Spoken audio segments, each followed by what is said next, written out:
Let's open some book mail. I've been out of town for over 4 weeks. Some people would say don't call it a vacation if you went there with your family. Vacations are for friends, girlfriends, right? A vacation can't be just when you're spending time with your family in a new location, but we're calling it a vacation. It was a trip. It was a trip of a lifetime. It was me, my husband, our kids. At one point, his parents joined us. Then they left. Then my niece joined us.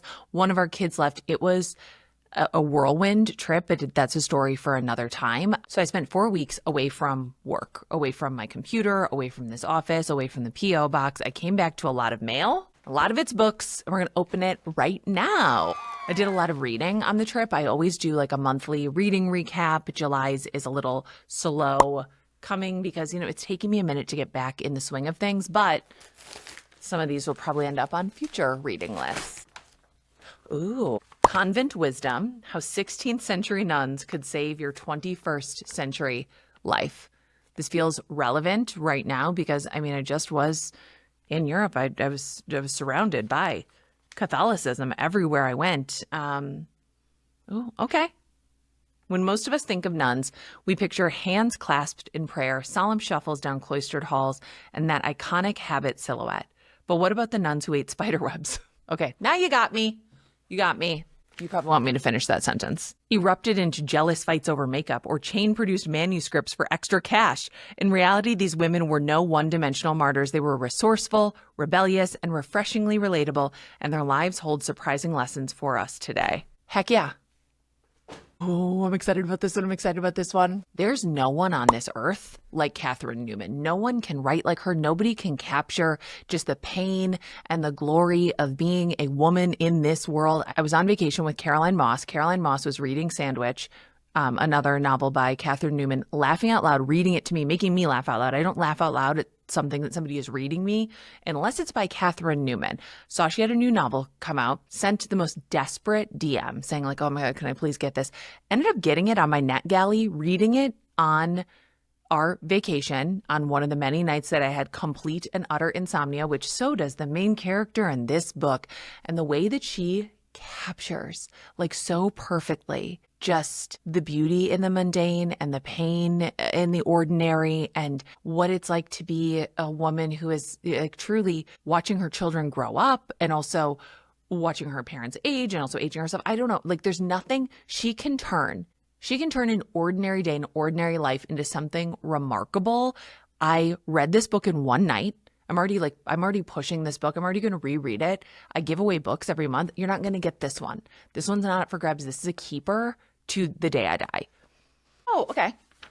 This is a finished copy of The Greatest Possible Good. I actually read this, I think in June. It was in my June reading list. It was so wonderful. I think this is a book that is for people who enjoy, and I can't even remember his name. Wes Anderson. There we go.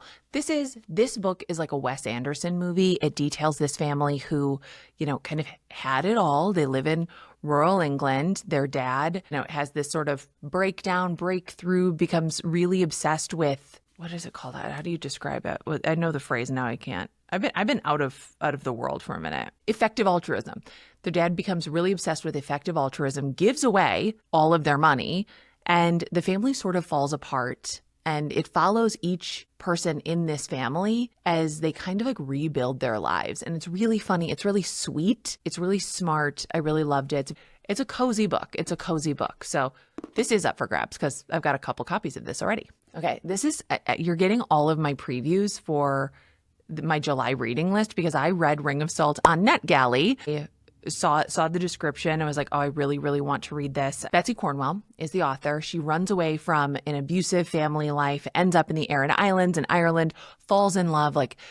She ends up as the author of retold fairy tales. And, doesn't it sound like she's living a fairy tale? She falls in love with, a handsome Irishman and they get married, and the relationship, as she writes, it becomes abusive. So a ring of salt is, a protective mechanism, but a ring of salt is also what she builds around herself and her son as she rebuilds her own life after leaving this marriage.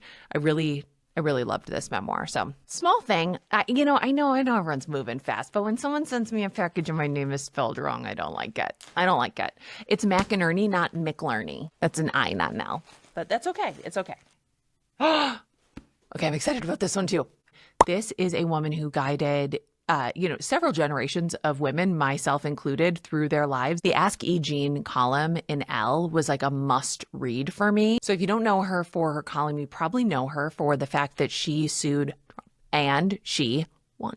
When I got an email asking if I was interested in interviewing her for the podcast, I truly was like, who's pranking me? Like, who's being mean to me and like punking me? Why would E. Jean Carroll want to talk to me? It was not a prank. I do believe she's going to be on the podcast, knock on wood, and I need to dig into this book, and I'm so excited to do that. Oh, gosh. Oh my, it's like, we've done episodes about, signs from the other side. I've posted videos about signs I've received from the other side. I've recommended the book Signs by Laura Lynn Jackson. Would you believe that her next book just showed up in my mailbox? Well, it did. Guided: The Secret Path to an Illuminated Life. I am so excited to read this. I had a transformative experience with Laura Lynn Jackson before I even knew who she was. She really is the real deal and such a lovely, wonderful person. And I am very excited for this one. Okay, well, I already know what this one is because it's right on the box. But this is... oh boy, come on. How am I going to open this? Come on.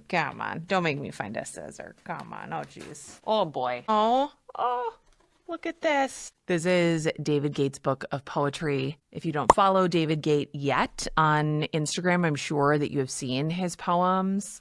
And this is a nice little touch. He made a little note on his typewriter and included a poem. I place no demand that you bring the very best version of yourself to every occasion we meet. Between us, there is no contest of composure or need to impress. You can show up with fraying strands of cotton seams and DNA jerry-rigged by the safety pins of coffee and obstinance. We will both be present in all our unraveling. Make no attempt to get it together for me. If we are together, then that is all I need. Ooh, I just love his poems. Very sweet to include a little soap from North Carolina where he lives. And of course, like the book and like a bumper sticker. I love a bumper sticker and art. I love that. That's all my book mail for today. I'm going to go write my July reading list. That will be up soon. And if it is not, that is because of me.